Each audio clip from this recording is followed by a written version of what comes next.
took it gracefully. And this was a jumper. Just a hint to turn.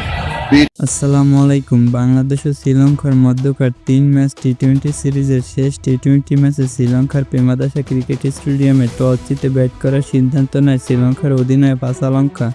যদিও toss জিতে খুব একটা সুবিধা করতে পারেনি শ্রীলঙ্কা। দলীয় 50 রানের আগেই টপ অর্ডারের 4 ব্যাটারকে হারিয়ে অনেকটা চাপে পড়ে যায় লঙ্কানরা। শ্রীলঙ্কার হয়ে ব্যাট করতে নেমে একে ফিরে যান ওপেনার কুশল ম্যান্ডিস, কুশল পেরেরা, দীনেশ চান্ডিমাল ও আসালঙ্কা।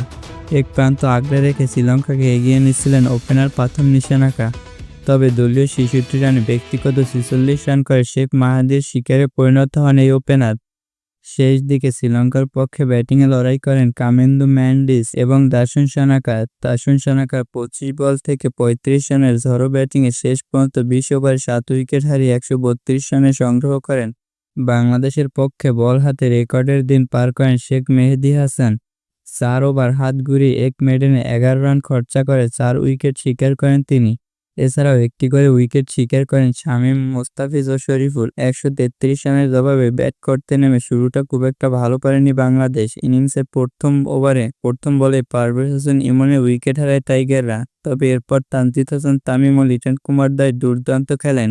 74 রানের জুটি করে শ্রীলঙ্কাকে ম্যাচ থেকে ছিটকে দেন এই দুজনে। যদিও লিটন কুমার দাস 26 বলে 32 রান করে আউট হন দলীয় 74 রানে।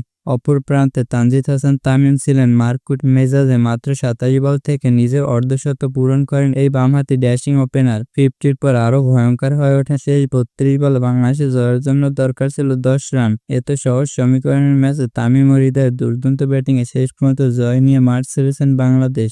আর এই জয়ের ফলে 3 ম্যাচের টি-20 সিরিজে 2-1 ব্যবধানে শ্রীলঙ্কাকে সিরিজ হারালো বাংলাদেশ।